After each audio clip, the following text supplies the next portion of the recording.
Welcome to Larkin-Gowan Insights, accountancy and business advice for all, a series that gives you bite-sized tips and guidance on tax, funding, legislation, reforms and much more. With case studies, business advisory and sector specials and even interviews, our team of experts are committed to helping you navigate the world of accounting and finance, with a variety of presenters from across our specialisms. So, let's get on with today's show. Hello everyone. This week we are talking about the new pay offer for NHS consultants in England. My name's Louise. I'm a partner in the Larkin-Gowan Specialist Medical Team, and I'm joined today by our Senior Manager, George. Good afternoon, everyone. So, George, we're talking today, as I said, about the new pay offer for the consultants working in the NHS. Can you summarise the changes that have been proposed? Absolutely. So there were a few things that came out of the pay offer. It went back and forth several times, but basically the key points are: one, minimum 6% pay rise for everyone that is on that pay scale. Two, a new pay progression system. And that pay progression system will have a clearer link between pay progression and the individual's skills, competencies, and experience. It'll be much simpler, and the clinical managers will have a review meeting with the doctor to ensure that the criteria is met before you can move up into the next pay scale.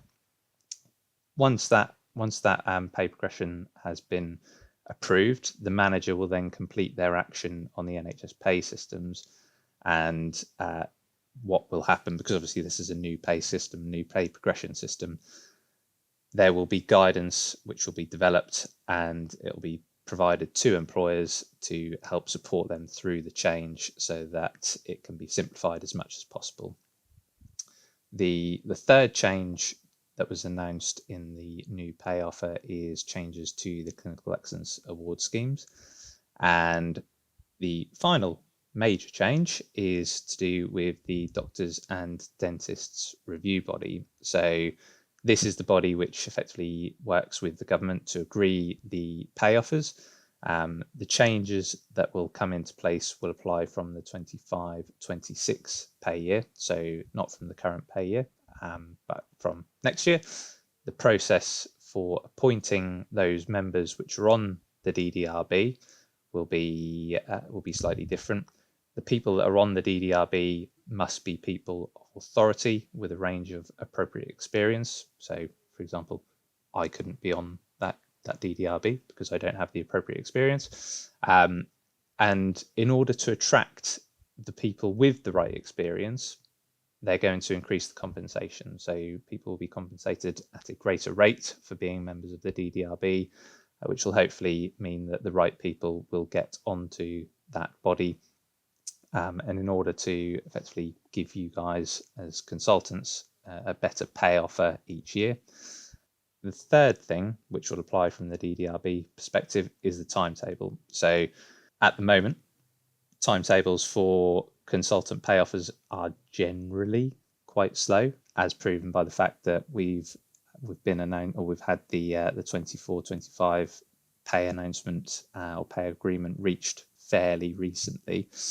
The timetable should mean that awards are announced much earlier in the year.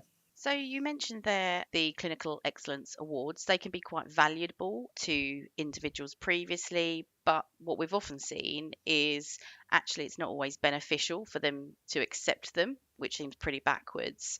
So what are the changes we're looking to see? What are the implications of those changes? Yeah, so Clinical Excellence Awards, as you say, that they were under various different schemes, various different methods of awarding. So you had your local Clinical Excellence Awards, you have your national Clinical Excellence Awards. These changes come into play for the local Clinical Excellence Awards. If you've already got an existing local CEA, that will remain. It's any new ones which are effectively going to be ceased. So local Clinical Excellence Award funding is ceasing, and it's going to be redeployed into remuneration. What that means is there will no longer be a contractual entitlement to access an annual awards round. That contractual entitlement has ceased because that funding has been redeployed into the base remuneration. As I said, if you've got an existing one, that will remain. And if that existing local clinical excellence award was awarded pre-2018, when the first round of changes to the clinical excellence award scheme really came into play, they'll still be pensionable, but the value will be frozen.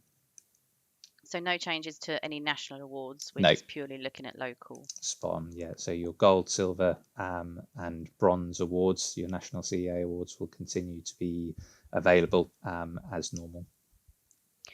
So looking back over what we've just discussed, 6% pay rise minimum, increased remuneration as a result of local clinical excellence awards going into the baseline for remuneration. So surely this is a good thing for those consultants working in the NHS. How may it affect their take-home pay and potential tax burdens? Because I think generally that's kind of what the consultants have experienced in the past, is that they're given a remuneration with one hand, but it can lead to unintended consequences that they actually can't do very much about on the other hand. Spot on, yeah. So this is always the way. Give with one hand, take away with the other. Unfortunately, tax is a certainty in life, and more income does unfortunately mean more tax.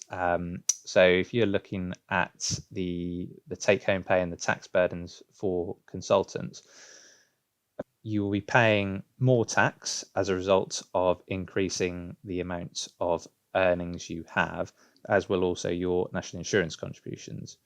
What will happen is it will depend very much on what band you're at within that pay scale. So there will be people that will get a much larger pay rise than 6.3%. For example, if you are on the 8th pay scale, you will get a pay rise of 12.8%. Your pay, if you are in that pay scale, will increase from £105,390 to £118,884. That's an increase of £13,494 gross. But out of that, your take-home pay will only go up by just over 50% of that. So you are already losing quite a significant amount of that money just from the tax and national insurance contributions, which will arise as a result of the increase in pay. Now, that's just looking at tax and national insurance, which will be deducted at source through PAYE. If we start factoring in other implications, so if we look at annual allowance positions, for example, that could actually work out to be a much lower amount and potentially work out to be a negative impact. Obviously, these are figures for your individual accountants and advisors to look at for you, but it's something to be aware of that may seem like good news, but actually the net impact, how much you actually see in your pocket at the end of the month each month will actually be perhaps not quite so much. Yeah, so you've mentioned the dreaded annual allowance words that sends a shiver probably through most of their bodies nowadays. Just as a recap, what are the potential issues that they could experience as a result of this pay rise on the annual allowance? So I think it's important to confirm again here that your pension in the NHS pension scheme is a defined benefit scheme. It's not a defined contribution scheme. Now, what that means is it doesn't matter how much you contribute. It's based on what your earnings are. So if you pay in £40,000 in the year for you and your employer's contributions amounting to that amount, that's not your growth. Your growth is based on how much your pensionable pay is. Now, all members in the NHS pension scheme are now in the 2015 scheme. But if you were in the legacy schemes, the 1995 or 2008 sections, you still retain that final salary link. So you've still got that final salary pension.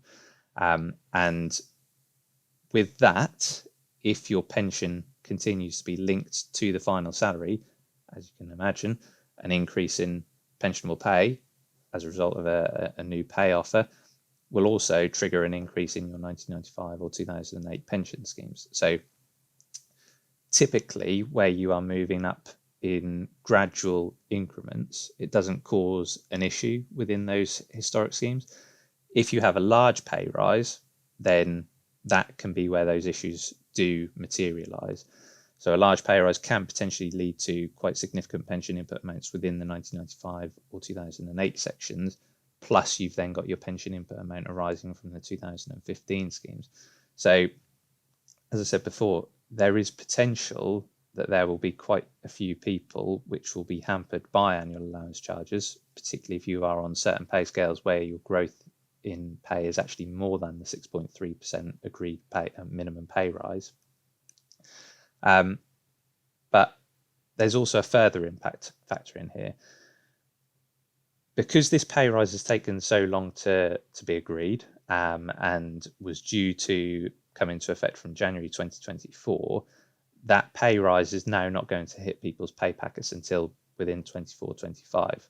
Now, what that means is you're going to see a large amount of money coming in. However, because that money is agreed on a national agreement, it's been nationally agreed with the government that all consultants will be entitled to this if they're on the pay scale, you cannot actually backdate any of those adjustments which relate to January, February and March 2024 into 23-24. That pensionable pay is going to fall within 24-25. Now, what that will mean is you're going to see an artificial spike in your pensionable pay. So if we look at the 8th pay scale who are already getting a pay rise of 12.8%, you've got a further 3 months of uplift, which is also going to be pensionable within 24-25. Now, that's going to be quite a big increase and potentially can cause quite a large pension input amount within those final salary linked pension schemes. So I suppose the good news for the consultants, always good to have a silver lining, is because these are set pay scales. They know what their salary is likely to be every month, that they should be able to reasonably accurately estimate what the impact is going to be at any point now for 24-25. Although there's not much they can really do about this, is there? There's limited things. There are ways and means of mitigating annual allowance tax charges, and I would suggest that if you think that you are going to be impacted by the charges, that you do want to speak to a professional. Because the NHS pension scheme is so good, you're going to find it very difficult for you to find an advisor which will say to opt out of the NHS pension scheme. You lose out on the death in service benefits. Obviously, the benefits of membership, active membership, will be lost. So, opting out of the NHS pension scheme is going to be, you're going to find it very difficult to find someone that will say, yeah, do that. That is an option. And obviously, if you opt out of the NHS pension scheme, then it will further increase your take-home pay because you won't be paying the employees' pension contributions. You will lose out on the tax saving that currently affords. However, opting out freezes your pension, so you're not going to see pension input amounts, which will then trigger annual allowance tax charges. There's been a lot of our clients doing the hokey cokey, as it's termed, opting in for a period of time, opting out for a period of time. Again, because you are then putting less pension through your pension schemes, you're not pensioning as much income. Doing the hokey cokey can mean that you actually end up with a lower pension input amount. So that's another option. Third option, which I don't think the government would be particularly happy with me suggesting, is reducing working time commitment. Obviously, waiting lists are where they are, and there's a significant drive to get those down. So reducing working time commitment is probably not going to be the best option that I can give you all, but it does again reduce the pensionable pay and reduce the amount of pension input amount. What I would say with that though is, if you reduce your working time commitment to under a full-time equivalent, i.e. 10 PAs, then your 1995 scheme or 2008 scheme continues to be based on a whole time equivalent. So that would only serve to reduce your pension input amounts within the 2015 scheme. So again, it's a fairly loose one, which wouldn't deliver the level of savings that perhaps may be needed. And then the other option is salary sacrifice. So a lot of clients nowadays are taking on salary sacrifices, taking out an electric car through work. That does serve to reduce your pensionable pay again. Obviously, if you're looking at a Tesla, for example, which is going to be a fairly hefty chunk out of your pay from a salary sacrifice agreement, that can serve to reduce your pensionable pay and save you some pension input amount. If you're looking at a relatively cheaper car, then that may not serve to do the same purposes. So salary sacrifice is an option, but again, you have to bear in mind what happens when you come to the end of the salary sacrifice agreement. You will end up seeing another increase in your pensionable pay. So that may well just be kicking the can further down the road. And what I always say to my clients is, don't let the tax tail wag the dog. This is a large pay rise, and it may trigger quite a significant tax position in this year. There are still options of dealing with that tax payment. You've got things like the scheme pays election, so you can elect for the NHS pension scheme to pay the tax charge on your behalf if you so wanted. But don't make decisions purely to mitigate tax, because you need to look at your whole financial circumstances. So, if you're going to reduce your working time commitment purely to save tax, but then didn't leave yourself with enough money to be able to do the things you want to do, go on holiday, etc., then that's not really the best decision for you. So tax is something that we can't avoid, and it's something that unfortunately is going to be around.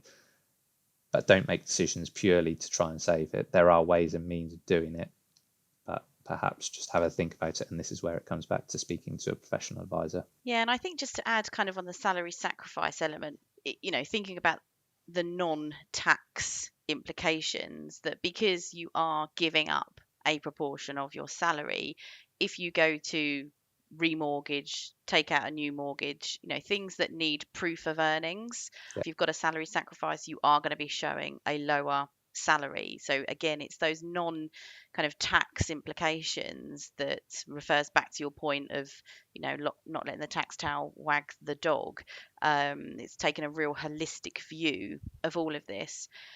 I suppose I would also add in here, we do still have the tapering of the personal allowance now, albeit it's at £200,000 now, significantly higher than the top tier that we're looking at on the pay scale. But if you have, a significant private practice outside of your NHS employment, these increases may push you closer or tip you over that £200,000 taxable threshold. So that's where things like a limited company could potentially be beneficial for the private practice work. I think generally all of this feeds into the importance of having a professional advisor, but also a professional advisor that understands the implications of the NHS, the pensions, whether that be an accountant, whether it be a financial advisor, because we certainly do see stories or actions that have taken that we often have to unravel. And I think also we still see lots of clients that actually have never done anything about their annual allowance as well. So yes, it may be a bit of a nasty shock to have and some extra tax to pay, but it's much better. Generally, they mostly feel relieved once it's sorted and something is in place than kind of burying their heads in the sand. So I think, again, just kind of taking those first conversations with someone to see what the implications are. Now, I don't want it all to be doom and gloom. I think, this is positive. There are people that will benefit from this generally, aren't there? Absolutely. I think that's the key. We can get hung up on there being an increased tax and national insurance liability, the fact that take-home pay probably not going to be, or certainly won't be, as much as what the pay rise is going to be. But the matter of the fact is, it's a pay rise. It's a very good one, considering what has been happening in the NHS over recent years, where pay has been squeezed. this is a large pay rise for consultants, and there will be, as I said before, some which are very much more positively affected than others. For example, those between pay points 7 and 8 and 13 and 14, those pay rises are very significant. That will give you large increase in what your take-home pay is going to be. As I said before, if we're looking at annual allowance positions, you will have potentially have an annual allowance issue in the year in which you receive the pay rise.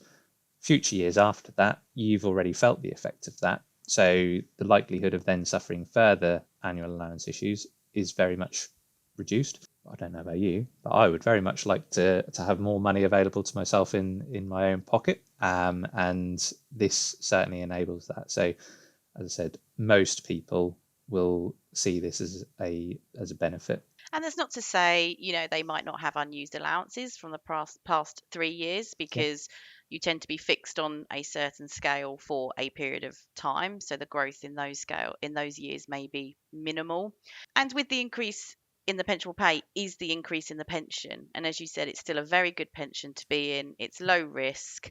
There's always chatter and, theories of it being, lost, but that's very unlikely to happen. So, you will still be benefiting from that increased pension in retirement. And generally, you alluded to not many IFAs will say opt out.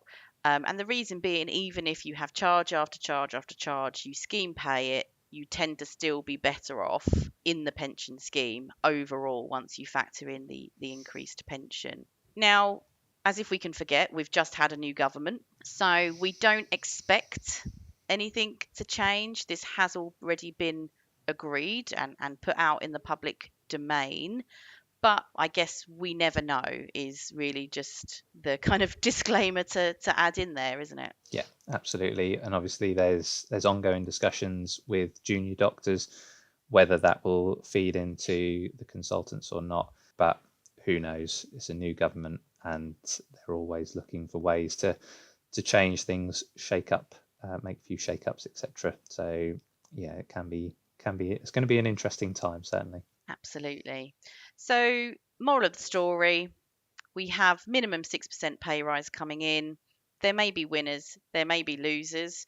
I think ultimately it comes down to understanding where you sit in all of this, what the implications have for you personally, seeking some advice sooner rather than later so that you can plan and have an understanding of what the impact is likely to be for 24-25. Any final bits from you, George, to add in? No, I think that covers it. Everyone who is going to be affected by this, I would recommend that you speak to a financial advisor and an accountant, someone that knows and deals with the NHS pension scheme. It's important that you understand the impact for you personally, and having someone that can help you and someone that you can trust and guide you through the process is very important. So yeah, please feel free to get in contact with either myself or Louise or another member of the medical team here at Larkin Gowan, and we'd be more than happy to guide you through. Absolutely. George, you've also written a blog on this subject. So once that blog is live, we will put a link within the show note along with any other relevant links. But otherwise, thank you for listening. Thank you. Thank you for joining us for Larkin Gowan Insights, Accountancy and Business Advice for All. Don't forget, you can find more information about today's topic and more about how our team of experts can help you in your business by visiting our website, larking-gowan.co.uk. Join us again next time for another fascinating insight into the world of accounting and finance.